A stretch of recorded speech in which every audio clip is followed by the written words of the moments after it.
In this video lecture, I will discuss about water logging. Water logging is a condition in which soil is saturated with water. These are the pictures of the waterlogged soil.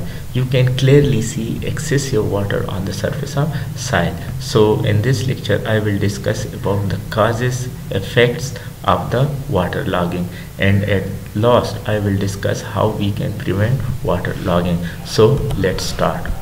Okay, how we can explain water logging? You can see water logging is a condition in which soil is saturated with water, as I already told you. In waterlogged soil, air phase of soil is restricted and anaerobic conditions prevail. मतलब क्या है?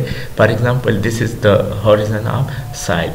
So you can say these are the plants. So as we go down, soil texture change. But one important thing is that there are spaces in the soil texture, और उन spaces में क्या होता है? Air होता है, और air में कौन से गैसेस होते हैं? आमतौर पे ऑक्सीजन और नाइट्रोजन, जो कि प्लांट्स ग्रोथ के लिए रिक्वायर्ड होते हैं. जब वाटर लॉगिंग में अंडरग्राउंड वाटर टेबल राइज होता है, तो जो साइल में स्पेसेस होते हैं वो क्या हो जाते हैं? वो कवर अप हो जाते हैं. तो इसलिए ऑक्सीजन और नाइट्रोजन एटमॉस्फेयर को इवॉल्व हो जाता है ना. चूँकि प्लांट रूट्स जो वाटर में डिज़ॉल्व ऑक्सीजन होता है उसको नहीं यूज़ कर सकते हैं, तो आमतौर पे प्लांट्स के लिए डिफिशिएंसी ऑफ ऑक्सीजन और नाइट्रोजन हो जाती है.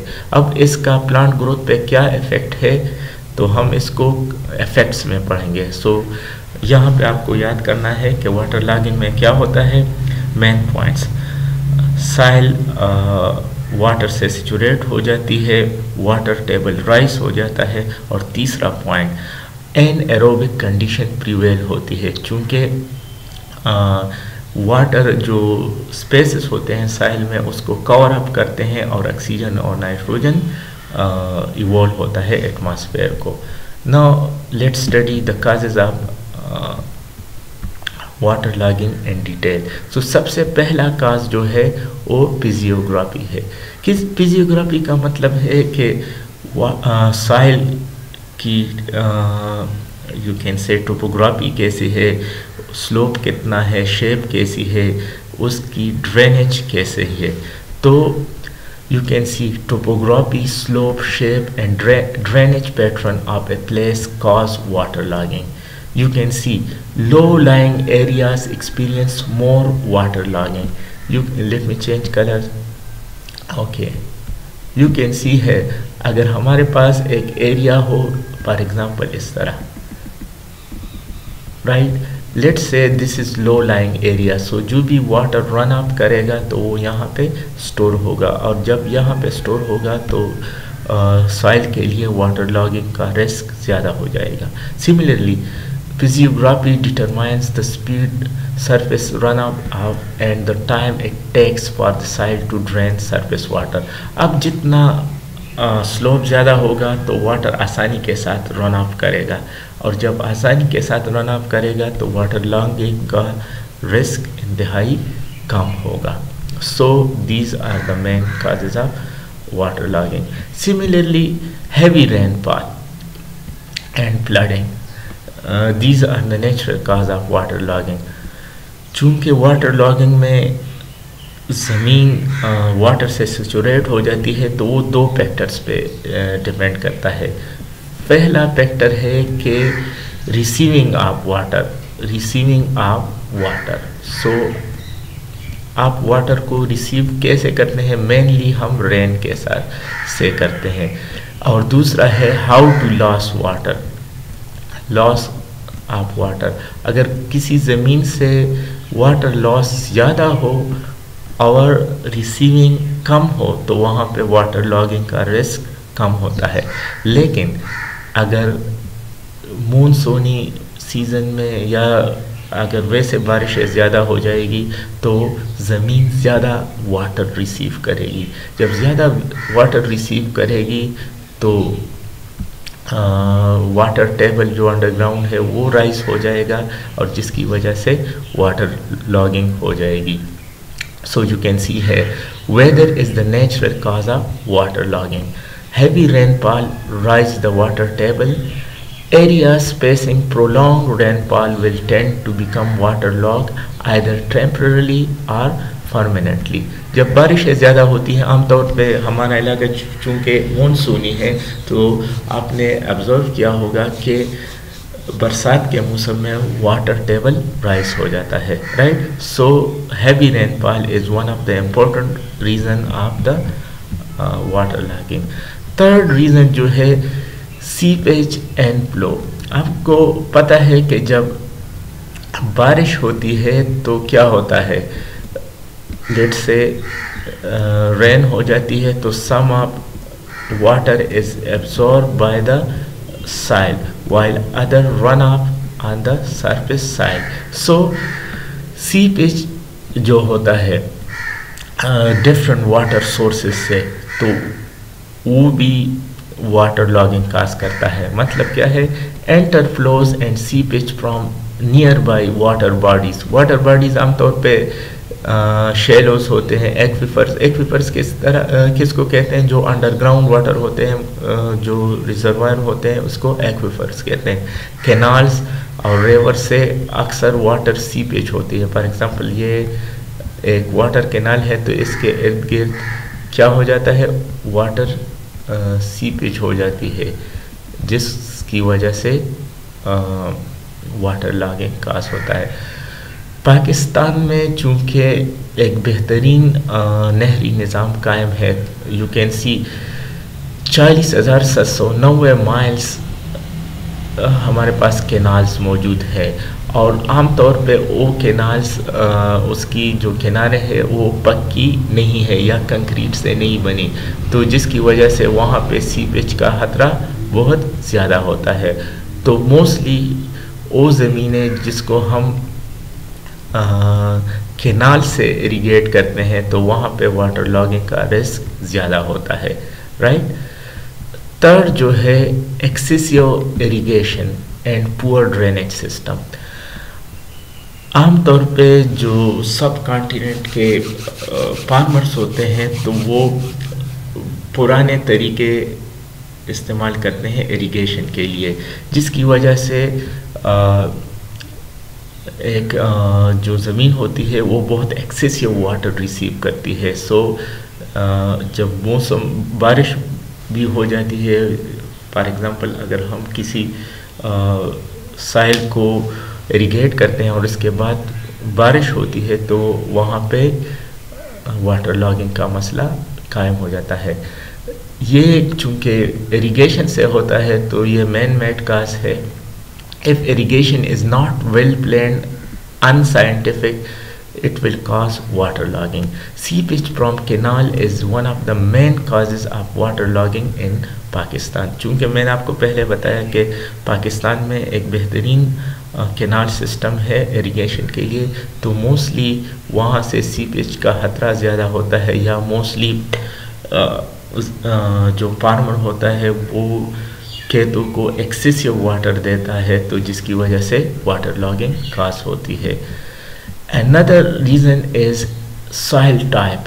आमतौर पे वो सॉइल जिसमें क्ले का पोर्शन ज़्यादा होता है उसमें वाटर लॉगिंग का खतरा ज़्यादा होता है, और जिसमें सैंड का पोर्शन होता है तो उसमें वाटर लॉगिंग का खतरा कम होता है। क्यों?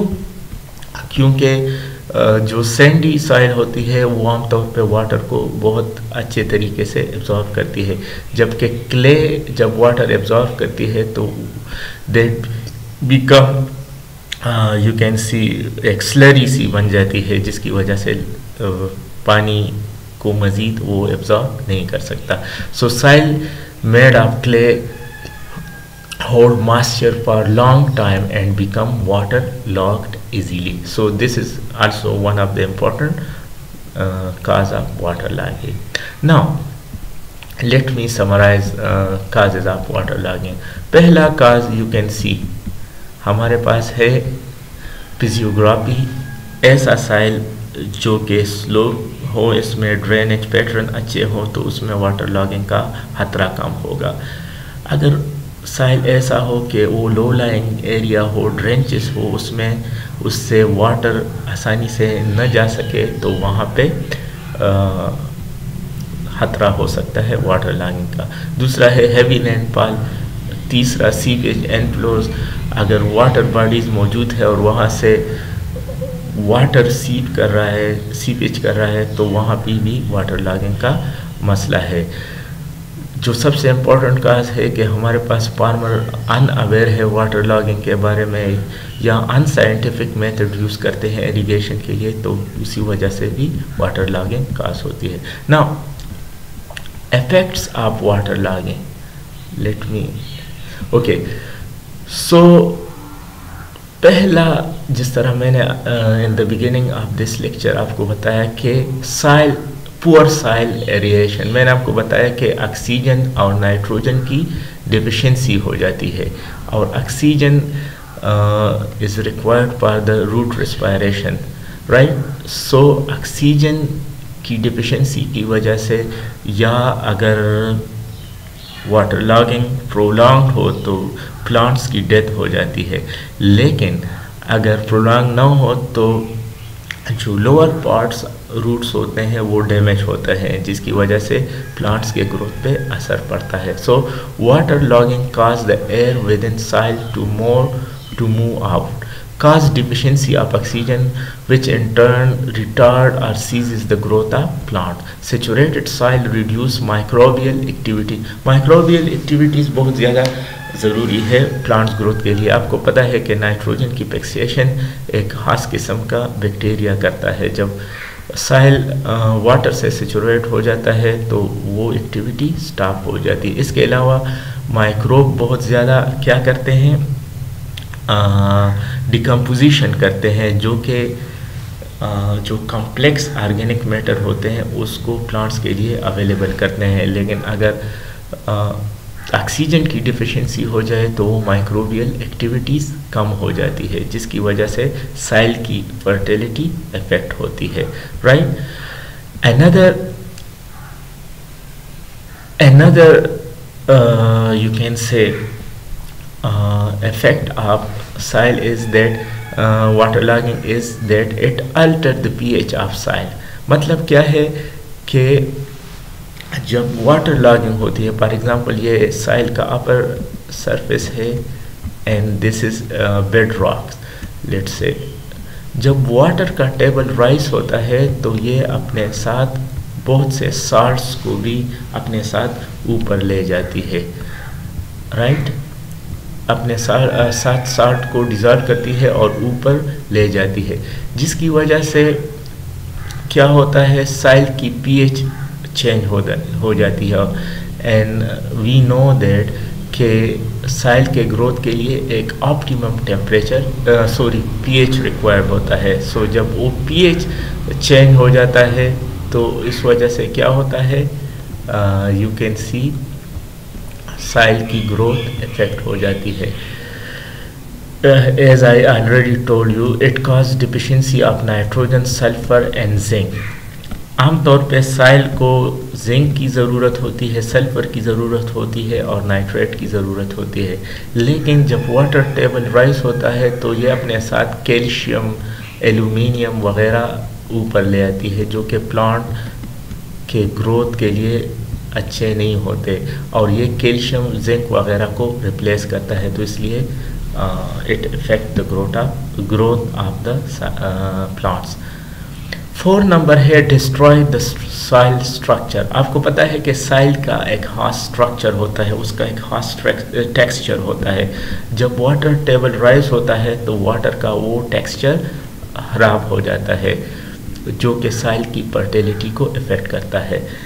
एन एरोबिक कंडीशन जो प्रोड्यूस होती है, सो वो हार्मफुल गैसेस पैदा करते हैं। ये गैसेस आमतौर पे प्लांट्स के लिए बहुत हार्मफुल होते हैं, राइट। 6 नंबर है the growth of water loving wild plants.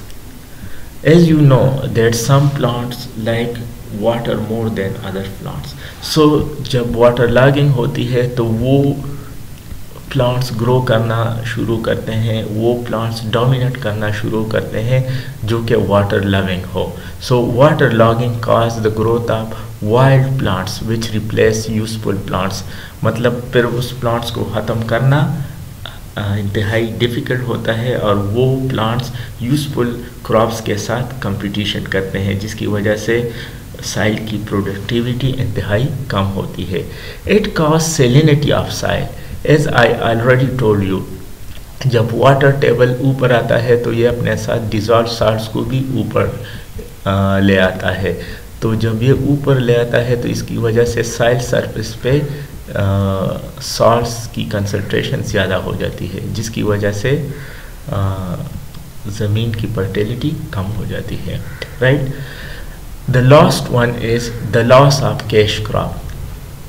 मतलब क्या है कि हमारे पास कल्टीवेशन की ऑप्शन लिमिटेड हो जाती है. मतलब क्या है कि हम सिर्फ फिर वही प्लांट्स काश्त कर सकते हैं जो कि वाटर फ्रेंडली हो. फॉर एग्ज़ाम्पल राइस हो गया, इसके अलावा यू कैन से कौन से दूसरे प्लांट्स हैं जो वाटर लविंग है, शुगर केन है, इसके बरसीम वगैरह. सो वही प्लांट्स आप काश्त कर सकते हैं. ओके. अगर आपने if you understand the causes and effects of the water logging, so you can suggest various methods for preventing water logging. So सबसे पहला सजेशन है control of the lost water. You can see canal should be properly cleaned annually, should be lined. मतलब क्या है कि आप नहरों के किनारे पक्की करें. राइट. ताकि वहाँ से सीपेज ना हो. Tubewell installation. ट्यूबवेल क्यों ज़रूरी है? क्योंकि ट्यूबवेल की वजह से वाटर टेबल नीचे हो जाती है. जब वाटर टेबल नीचे हो जाती है तो सरफेस वाटर कम हो जाता है. थर्ड है modern and well planned irrigation system को इंट्रोड्यूस करना चाहिए.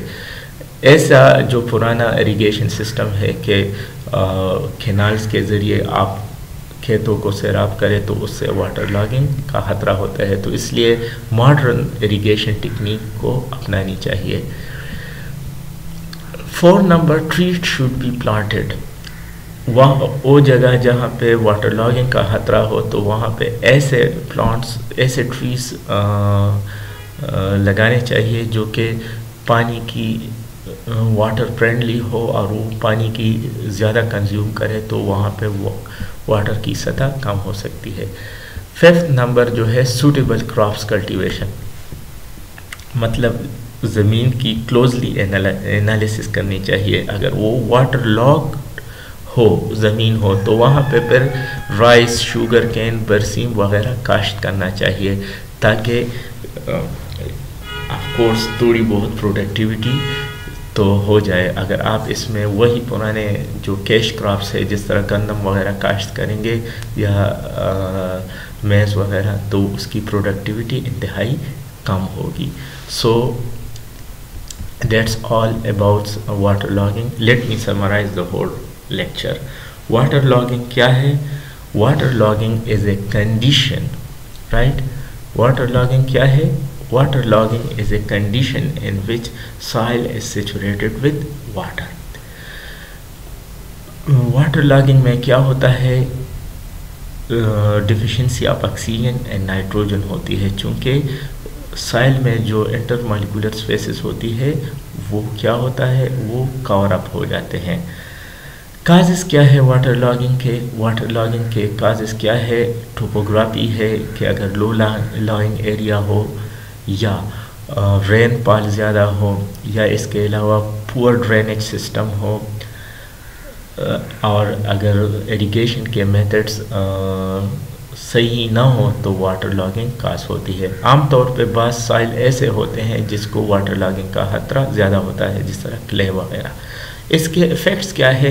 चूँकि वाटर लॉगिंग से ऑक्सीजन और नाइट्रोजन की डिफिशिएंसी हो जाती है तो एनएरोबिक कंडीशन प्रिवेल करते हैं, और उस वजह से क्या होता है, प्लांट्स रूट्स की जो रिस्पायरेशन है वो इफ़ेक्ट हो जाती है, और दूसरा माइक्रोबियल एक्टिविटीज़ इफ़ेक्ट हो जाती है, जिसकी वजह से ऑर्गेनिक मैटर का जो डिकम्पोजिशन है वो भी कम हो जाता है।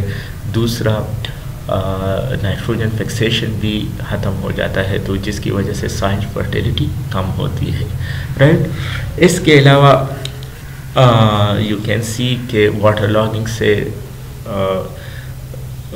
चॉइस ऑफ कल्टीवेशन कम हो, लिमिट हो जाता है, प्रोडक्टिविटी कम होती है, पॉवर्टी इंक्रीज होती है।